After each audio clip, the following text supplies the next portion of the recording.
Hello everyone, how are you today? Welcome back to my class Sukhdev Patsaria chemistry classes Gwalior for G, NEET and board exam preparation. Today we are going to discuss on lecture number 6 or MCQs number 6. In this lecture we will discuss about 100 selected numerical problems of chemical kinetics for G mains preparation. This lecture is very important for those students who are preparing for G or NEET with 12th class. So let's start without delay. What kindly request to you, please like, share and subscribe my channel. तो चलिए आज के MCQs number 6 में या lecture number 6 में मैं आपको chemical kinetic का ये न्यूमेरिकल सिखाने वाला हूँ और ये न्यूमेरिकल बहुत ही इम्पोर्टेंट है, साथ में बहुत ही सिंपल भी है। बस आपको ट्रिक सीखते जाना है, फॉर्मूला सीखते जाना है और 100 सिलेक्टेड न्यूमेरिकल मेरे साथ सॉल्व कीजिए हर रोज।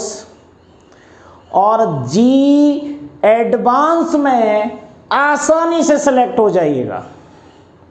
हर टॉपिक में 100 सिलेक्टेड न्यूमेरिकल कराने वाला हूं 11th एंड 12th पार्ट से।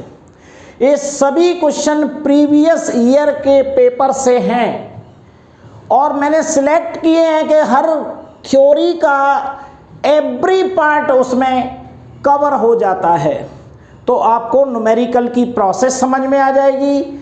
उसके बाद उसका थ्योरी का पार्ट भी आसानी से समझ में आ जाएगा कि हमें क्या करना है। ज़्यादा मेहनत की ज़रूरत नहीं है और सिलेक्शन आसानी से हो जाएगा। सिलेक्शन के लिए न्यूमेरिकल सॉल्व करना बहुत ज़रूरी है। केवल थ्योरी पढ़ लेने से सिलेक्शन नहीं होगा, केवल एनसीईआरटी रीड करने से सिलेक्शन नहीं होगा। एनसीईआरटी की बारीकियों को समझने के लिए आपको प्रीवियस ईयर के पेपर्स को सॉल्व करना पड़ेगा। क्वेश्चन का पैटर्न क्या है और हमें कम समय में कैसे सॉल्व करना है। तो चलिए आज के इस क्वेश्चन को हम आपको सिखाते हैं। देखिए कितने कम समय में और 30 सेकेंड में सॉल्व कर सकते हैं। हर रोज सीख ही रहे हैं ना आप, आज भी आपको उसी रूप में मैं सिखा रहा हूँ। देखिएगा क्वेश्चन को पढ़ के बताता हूं और फिर बताऊंगा ये कहां से है ये क्वेश्चन और कैसे हमें सॉल्व करना है। सुनिए, for a chemical reaction A gives B, यानी ये केमिकल रिएक्शन है जिसे उन्होंने हाइपोथेटिकल दी है। ए गिव्स बी यानी ए रिएक्टेंट है और बी प्रोडक्ट है। ऐसी कोई केमिकल रिएक्शन है। It was found the concentration of B increased by 0.2 मोल पर लीटर इन 30 मिनट। इसमें वो कह रहा है कि B का जो कंसंट्रेशन है वो इतना मोल इंक्रीज हो जाता है 30 मिनट के अंदर। 30 मिनट में 0.2 मोल पर लीटर वो इंक्रीज हो जाता है उसके कंसंट्रेशन में। तो आगे क्या है, the average rate of the reaction is ... 10 to the power -1। तो आप ऐसी रिएक्शन का एवरेज रेट ऑफ रिएक्शन निकालिए। आंसर ये आधा दिया हुआ है, यहाँ पर डॉट में क्या आएगा आपको पूरा ही आंसर निकालना होता है। इससे कंफ्यूज होने की ज़रूरत नहीं है, लेकिन आपको आइडिया लग जाएगा। अब अगर आपका आंसर इसके अकॉर्डिंग नहीं आ रहा है तो आपका क्वेश्चन सॉल्व नहीं होगा। आगे लिख रहा है, इसमें सबसे इंपॉर्टेंट बात है वो यहां टारगेट है। आपका जो टाइम इंटरवल दिया है या टाइम टेकन जो लिया है वो है हमारा 30 मिनट और आंसर देना है आवर्स में। तो सबसे पहला काम ध्यान रखिए, मिनट को अपन को आवर्स में रिएक्शन के दौरान ही चेंज कर लेना चाहिए। इन नियरेस्ट इंटीजर, आपको ये इंटीजर आंसर देना है। इसके ऑब्जेक्टिव पैटर्न में ये क्वेश्चन नहीं है। ओके, तो चलिए क्लियर, उसने कह दिया क्या निकालना है हमें, एवरेज रेट ऑफ रिएक्शन। तो देखिए मान लीजिए अगर अपन सोचें कि ये दिया है ए, थोड़ा समझ लीजिए, फिर उसके बाद 30 सेकेंड का काम है, कुछ भी इसमें नहीं है। ए गिव्स बी, ये रिएक्शन है। मान लीजिए ये है रिएक्टेंट और इससे बन रहा है प्रोडक्ट। ओके, ए से बी बनाया यानी रिएक्टेंट से प्रोडक्ट बनाया। निकालना क्या है, एवरेज रेट निकालना है। एवरेज रेट क्या होता है? एवरेज रेट होता है decrease in concentration of reactant और increase in concentration of product with time.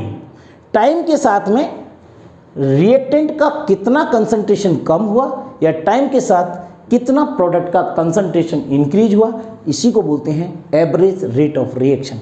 लेकिन ये तो हुई डेफिनेशन, इसका काम नहीं है, लेकिन मैं थोड़ा सा बताने की कोशिश कर रहा हूँ आपको कि आपको थ्योरी भी यहीं की यहीं क्लियर हो जाए। तो इसको लिखा जाएगा average rate is equal to, इसे लिखते हैं डेल्टा, यानी माइनस पहले लगाइए, माइनस यानी रिएक्टेंट के कंसंट्रेशन में डिक्रीज होता है इसलिए माइनस से रिप्रेजेंट करते हैं, माइनस डेल्टा एक्स। एक्स की जगह ये आप ए लिख सकते हो क्योंकि ए से बी बना रहा है, तो यहां पर लिख सकते हो delta A upon delta T. ये हमारी रिएक्शन बन रही है।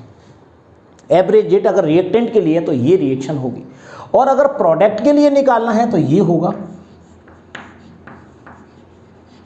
Average rate is equal to, ये प्लस आएगा, प्लस में प्रोडक्ट क्या है? बी है, तो यहां लिखूंगा delta B upon delta T, ये टाइम है।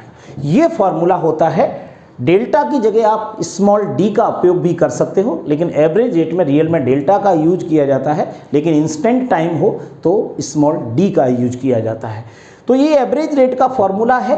अब इसमें ये कह रहा है ना कि 0.2 मोल इंक्रीज हो रहा है, किसका? बी के कंसंट्रेशन में। तो increase in concentration of product with time, और टाइम इसने दे रखा है 30 मिनट। कितना सरल रिएक्शन है। तो यहां पर आपको सॉल्व कर दीजिए इसको, तो इसे ऐसे लिखा जाएगा, ऐसे लिखते हैं इसको, R A B average rate of reaction is equal to delta B upon delta T. ये हमारा फॉर्मूला होगा, इसी को उतार के मैंने यहां रख दिया। यहां पर आप लिख दीजिए इसकी वैल्यू कितनी है? 0.2 मोल पर लीटर, और टाइम कितना है? 30 मिनट। अब ये 30 मिनट जो टाइम दिया है, तो यहाँ पर आपको मैं बता दूँ ये 30 मिनट है, अपॉन आवर्स में कन्वर्ट करना तो 60 से डिवाइड कर दीजिए, तो ये कितना आ जाएगा? 0.5 आ जाएगा, 0.5। ओके, ये आ गया। तो यहाँ पर 30 मिनट में लिख के क्या लिखेंगे? यहाँ पर 0.5। क्लियर ना? काट दो, डेसिमल से डेसिमल गया, 2/5 आ गया, 5 दूनी 10, कितना हो जाएगा? इतना सिंपल सा आपका कैलकुलेशन है, 0.4, यही इसका आंसर है। अब 0.4 को अगर इस फॉर्म में लिखना है साइंटिफिक नोटेशन में, तो इसे लिखेंगे 4 × 10⁻⁻1। ये हमारा एवरेज रेट ऑफ रिएक्शन आ गया, ये हमारा आंसर है। और यहाँ पर हम क्या लिखेंगे? केवल 4। ये देखिए, ये हमारा आंसर है। बताइए कितना सरल क्वेश्चन है। और इसको काहे में लिखेंगे? यहाँ लिखा हुआ है ना आवर्स। ये क्या है? एवरेज रेट है। 4 × 10⁻⁻1 मोल पर लीटर पर आवर। ये पर मिनट नहीं है, अगर पर मिनट होता तो ध्यान रखिए आप कि ये आपको 30 से ही यहाँ पर डिवाइड करना पड़ता, लेकिन मैंने 30 को काय में कन्वर्ट कर दिया? आवर्स में कन्वर्ट कर दिया, इसलिए यहाँ पर मैंने 30/60 लिखा है। तो आंसर ये आपका आ गया 4 × 10⁻⁻1। ये आप लिख सकते हो मोल पर लीटर पर आवर, लेकिन आपको कुछ भी नहीं लिखना है, वहाँ पर इतना टाइम नहीं है, वहाँ तो लिखा हुआ है पहले से ही, आपको तो केवल आंसर टिक करना है 4। तो बताइए इस क्वेश्चन में, ये JEE का ही क्वेश्चन है, और नोट कर लीजिए 2021 का, यानी प्रीवियस ईयर में आ चुका है, चेक कर लीजिएगा।